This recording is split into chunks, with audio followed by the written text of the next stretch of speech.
रबिया हाय हाय करो। अहमद अहमद हाय करो। हाय रबिया तुम भी। हेलो फ्रेंड्स, अस्सलाम वालेकुम। क्या हाल चाल है आप सब लोगों का? अल्हम्दुलिल्लाह मैं बिल्कुल ठीक ठाक हूँ, खैरियत से फिट फाट हूँ और उम्मीद करती हूँ आप सब भी बिल्कुल ठीक ठाक खैरियत से हूँ। रबिया खाओगी? खाओगी Rabia? It is for Rabia. तो जी आप सबका मेरे चैनल पे वेलकम हो। This is family vlogger Saba और मैं हूँ आपके सामने जी सबाहत। तो जी आप लोग सुनाएं, क्या चल रहा है आपकी लाइफ में, कैसे गुजर रही है लाइफ? आज कहाँ जाओगी? फातिमा के घर। फातिमा के घर जाना है? अच्छा, कब जाना है? जाना है या नहीं जाना? जाना है या रहने देते हैं? जाएं। बाल हटाओ सामने से अपने। हाँ, सामने से। जाना है फातिमा के घर। कहाँ जाना है? फातिमा के घर। जोर से बोलो ना, मुझे आवाज ही नहीं आ रही। चलें कि रहने दें? जाएं? रहने देते हैं। हाँ ठीक है, रहने देते हैं। अच्छा भाई को देख के आओ, भाई बाहर गए हुए खेल रहे हैं, देख के आओ। फ्रेंड्स हैं सारे, उनके साथ खेल रहे हैं वो। जाओ। तो जी यहाँ पे हो गया नाश्ता डन और अब मैं अपने रूम में आके गरम गरम चाय पी रही हूँ। दोबारा मैंने गरम की और फिर पी, क्योंकि ठंड में ना दिल चाहता है गरम गरम चाय पीने का। थोड़ी सी भी ठंडी हो जाए ना तो मज़ा नहीं आता। तो यहाँ पे मैं चाय पी रही हूँ।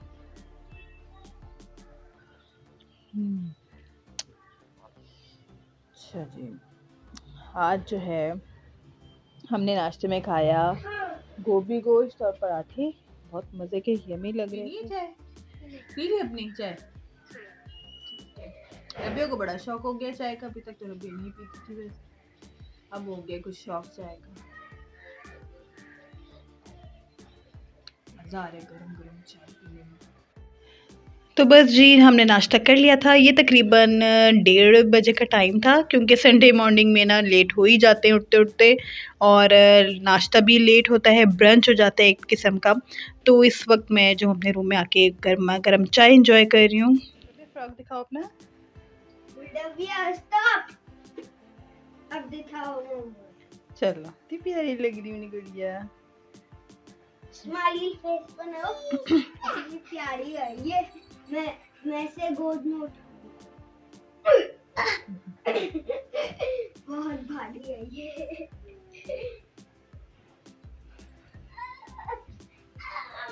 ओए खा लिया इसने।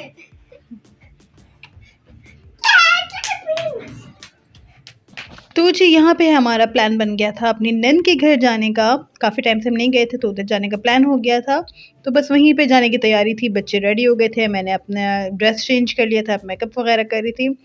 और यहाँ पे मैं थोड़ी सी बात कर लेती हूँ आप लोगों के साथ सितारा यासीन के बारे में। उनके जो आजकल वीडियोज़ आ रही हैं, जो कुछ वो हमें बता रही हैं, शो कर रही हैं, उसके हवाले से। तो जी अब बहुत सारे सवालात उठ रहे हैं निकाहनामा पे, कि निकाहनामा जो है वो रिवील तो हो गया है, वो सबके सामने आ गया है। और लेकिन अब इस पे बात आ रही है कि भाई ये टेम्पर्ड है, ये फेक है या ये रियल है। लेकिन इस पे अब बहुत सारी वीडियोस बनाई जा रही हैं, बहुत कुछ लोग कह रहे हैं इनके बारे में। तो सितारा यासीन ने भी अपनी वीडियोस में आके इसके बारे में जवाब दिया है। हम तो भाई निकाहनामे में अभी पढ़ ही नहीं रहे, ठीक है, क्योंकि निकाहनामा जो कुछ हमारे सामने आया है उसमें बहुत कुछ जो है ना ब्लंडर्स हैं, उसमें बहुत कुछ फेक हमें नज़र आ रहा है, क्योंकि बहुत कुछ उन्होंने छुपाया हुआ है। तो कुछ बात क्लियर नहीं आ रही है कि ये फेक है या रियल है। लेकिन अभी तक जो हमें पता लग रही हैं बातें, वो यही है कि ये निकाहनामा जो है वो टेम्पर्ड है, इट इज़ नॉट रियल, और रियलिटी में ऐसा नहीं होता। और पहले तो मैं इस बात पे आ जाती हूँ कि जी शुरू से वो कह रही हैं कि ये खुफिया निकाह हुआ है इनके हस्बैंड का, और उनको पता ही नहीं था, और जब शादी हुई तो उनके पास एक्सेप्ट करने के अलावा और कोई चारा ही नहीं था। उन्होंने अपने बच्चों के लिए एक्सेप्ट कर लिया, उन्होंने अपने बच्चों के लिए ये सब कुछ सह लिया कि उनके हस्बैंड जो है वो दूसरी शादी करें।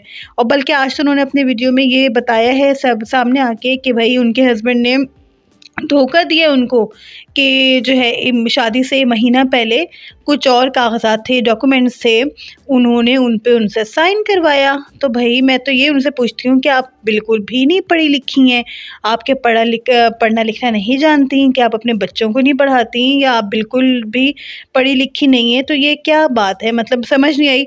उन्होंने आंखें बंद करके कैसे सिग्नेचर कर लिए? भाई आजकल की दुनिया में ऐसा कहाँ होता है, चाहे हस्बैंड करवा रहा हो, चाहे भाई करवा रहा हो, चाहे कोई भी करवा रहा हो, इंसान का ये पूरा हक होता है कि जिस पे वो साइन करने जा रहा है उसको पता है कि कुछ डॉक्यूमेंट्स है मेरे सामने।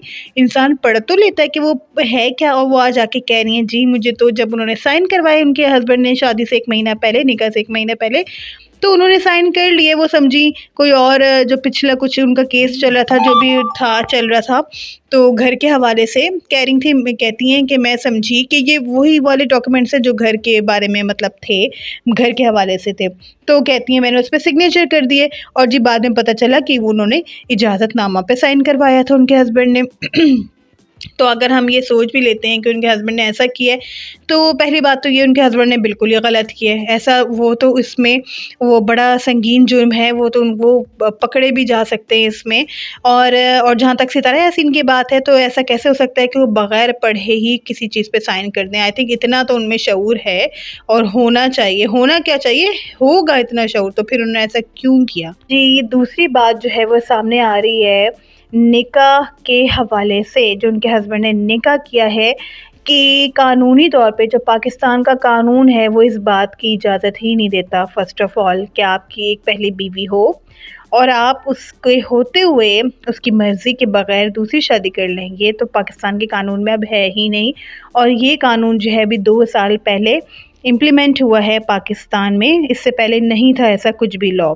तो अब जो है ये आ गया है कि जिस मर्द ने भी अपनी शादी दूसरी करनी है, तो वो या तो अपनी पहली बीवी को तलाक दे दे, ठीक है? फिर दूसरी शादी कर सकता है, या फिर दूसरी शर्त ये होती है कि अपनी पहली बीवी से इजाज़त लेना मस्ट है, ठीक है?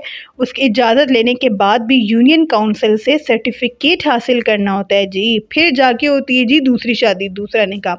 तो इधर तो ऐसा कोई बात ही नहीं है, ना उनके हस्बैंड ने फर्स्ट वाइफ़ को तलाक दी है, और ना ही उन्होंने इजाज़त ली है। इजाज़त तो न ली ना, उन्होंने धोखे से उनसे साइन करवा लिए, इजाज़त तो ना हुई। ना उनके पास कोई यूनियन काउंसिल का सर्टिफ़िकेट है, कहीं उन्होंने वहाँ से लिया हो, ऐसी भी कोई बात नहीं है। तो ये तो फिर जी कानूनी तौर पे शादी ही नहीं होती, ठीक है? ऐसे निकाह को, ऐसी शादी को पाकिस्तान में शादी नहीं माना जाता, निकाह नहीं माना जाता जो कि ऐसा करता है। और ये बात भी हमें पता होनी चाहिए कि जो मर्द ऐसा करता है, इन 2 शराइत के को छोड़ के और दूसरी शादी कर लेता है, मीन्स के तलाक नहीं देता पहली बीवी को और उससे परमिशन भी नहीं लेता, तो जी उसको पता है क्या सज़ा है? उसको 5 लाख जुर्माना की सज़ा है और 1 साल जेल में रहने की सज़ा है। तो जी अभी तक ये बात क्लियर ही नहीं हो रही है कि क्या फ़ेक है, क्या रियल है सितारा की ज़िंदगी में। पता नहीं उनको खुद भी पता है कि क्या रियल है और क्या फ़ेक है उनकी ज़िंदगी में कि नहीं। क्योंकि वो हमें इतना कुछ गड़बड़ दिखाती हैं ना, कभी कुछ दिखा देती हैं, कभी कुछ दिखा देती हैं, तो इंसान जो है ना, बहुत से, बल्कि इनफैक्ट मैं तो कहूँगी बहुत से लोग जो है ना वो जो हैं औरतें जो हैं वो जी बहुत ज़्यादा ना क्या कहते हैं डिप्रेशन, जैसे डिप्रेस हो गई हैं उनकी स्टोरी देख-देख के कि उन पे इतना ज़ुल्म हो रहा है, उन पे ये हो रहा है, उन पे वो हो रहा है। लेकिन अभी तक सितारा की जो असलियत है ना, रियलिटी, वो हमारे सामने नहीं आ रही है, पता नहीं कब खुल के सामने आएगी। तो और किसी को भी आई थिंक कोई भी यूट्यूबर हो, कोई भी हो, वो उसको ऐसी परमिशन नहीं होती, क्योंकि यूट्यूब भी जो है एक सोशल मीडिया है, इसके भी कुछ रूल्स हैं, कुछ नॉर्म्स हैं जिनको फ़ॉलो करना चाहिए, और इस तरह की टेम्पर्ड चीज़ें नहीं इधर दिखानी चाहिए, फ़ेक चीज़ें नहीं दिखानी चाहिए, इसकी भी सज़ा हो सकती है। तो सितारा यासीन को जी सब कुछ जो है पता होना चाहिए, जहाँ पे वो उन्होंने चैनल बना के और अब वो अपना सारा कुछ इसमें डाल रही हैं, दूसरों को बेवकूफ़ बना रही हैं या क्या कर रही हैं, उनको ये सारी बातों का इल्म होना चाहिए कि उनको क्या दिखाना है, क्या नहीं दिखाना, किस बारे में ज़्यादा बोलना है, किस बारे में ज़्यादा नहीं बोलना, किस हद तक बोलना है, अपने लिमिट्स का हर एक को पता होना चाहिए। तो ये नहीं है, ये नहीं बात सही है कि यूट्यूब है, चैनल है, तो भई इसमें जो कुछ बना लो, जो कुछ भी डाल दो, बस अपना कंटेंट बना लो, ऐसी बात नहीं होती। इसमें बड़ा देख के चलना होता है जी। इसमें भी हमें रूल्स एंड रेगुलेशंस का हमें ध्यान रखना चाहिए। ऐसा ना हो जी आखिर में कोई घपला हो जाए और भई आपका जो इतना सारा चैनल इतना अच्छा ग्रो, कि किसी का भी, सिर्फ़ मैं सितारा यासीन की बात नहीं कर रही, एबीसी कोई भी हो सकता है। तो हम सबको देख के चैनल्स बनाने चाहिए, इस पे वर्क करना चाहिए कि भाई इतनी मेहनत हम करते हैं, ऐसा ना हो किसी एक टाइम पे आके जी ये सब कुछ जो है वो ख़त्म हो जाए, हमारा चैनल ही डिलीट कर दिया जाए, कुछ भी हो सकता है। तो हमें जो है सितारा यासीन से बस यही शिकायत है, हमें कोई ऐसी कोई उनके साथ पर्सनल कोई इश्यूज़ हमारे नहीं हैं, कोई पर्सनल झगड़ा नहीं है, कोई कुछ नहीं है। बस हमें उनसे यही शिकायत है कि वो जो दिखाएँ तो रियलिटी दिखाएँ और अपने आप को इतना मासूम और इतना ना ज़ाहिर करें कि उन पे बड़ा ज़ुल्म हो रहा है। भई इससे ना बहुत ज़्यादा प्रॉब्लम्स आ रही हैं और फिर बड़ी बात ये है कि जो हमारे नेबर कंट्री है, इंडिया है, उधर से बहुत लोग उनको फ़ॉलो कर रहे हैं, बहुत ज़्यादा सपोर्ट कर रहे हैं और वो किस नाम पे? वो इसलिए कर रहे हैं जी कि उनको एक बहाना मिल गया है कि देखो जी वो तो वैसे ही हमारे मज़हब के पीछे पड़े रहते हैं, हमारे मुल्क के पीछे पड़े रहते हैं, तो उन लोगों को एक बहाना मिल गया है कि ये तो देखो जी पाकिस्तान ऐसा है, इसके लोग ऐसे हैं, इतना ज़ुल्म करते हैं अपनी बीवियों पे कि बताए बगैर और शादी कर ली, उसको उस बेचारी को सहना पड़ रहा है सारा। और ऊपर से फिर हमारे इस्लाम हमारे दीन को भी नहीं छोड़ते कि भई इनके दीन में तो ये है कि एक वक़्त में 4-4 शादियाँ जायज़ हैं, तो भई इससे बेहतर तो हमारा है, हम जो भी फ़ॉलो करते हैं, हमारा ज़्यादा अच्छा मज़हब है कि हमारे मज़हब में तो ऐसा कुछ नहीं होता। तो हमें गिला सितारा यासीन से इस बात पर है कि उनकी वीडियोज़ की वजह से इतना हमारा मुल्क, हमारा मज़हब बदनाम हो रहा है। तो प्लीज़ आप थोड़ा-सा ख़्याल करें, ख़्याल कर के अपनी वीडियोज़ बनाएँ, हर चीज़ को उधर शो ऑफ़ ना कर दें और होश के नाख़ुन लें। आपको पता होना चाहिए आपने क्या करना है, क्या नहीं करना। एक अपने चैनल की वजह से इतना सब कुछ ना फ़ेक बनाएँ, कोई चीज़ फ़ेक ना दिखाएँ, अब अपना रियलिटी दिखा दें। और अगर आपने अब तक ऐसा ना किया, जल्दी ऐसा ना किया, तो फिर देख लें दूध का दूध और पानी का पानी हो जाएगा। कुछ ही टाइम के बाद हर चीज़ खुल के सामने आ जाएगी, यहाँ पे कोई चीज़ छुपी नहीं रह सकती। जब आपने इतना सब कुछ दिखा दिया तो जो आप कर रही हैं वो भी खुल के सामने आ जाएगा। तो जी बस ये हम लोग जो हैं मैं अपनी नंद के घर आ गई थी, हम सब आ गए थे यहाँ पे, खाना-वाना खाया, सूप उन्होंने पहले हमें पिलाया। खाना बहुत अच्छा टेस्टी बना हुआ था, खाना-वाना खाया और बहुत एन्जॉय किया। अच्छी गैदरिंग हो गई थी यहाँ पे। तो बस जी यही था मेरा आज का व्लॉग। मेरी आज की वीडियो पसंद आए तो लाइक ज़रूर कर दें, सब्सक्राइब किए बगैर बिल्कुल नहीं जाइएगा। अपना रखें और अपनी फैमिली का बहुत सारा ख़्याल रखें। मुझे उम्मीद फैमिली को भी अपनी दुआओं में याद रखें। ओके जी, टेक केयर, अल्लाह हाफ़िज़। बाय।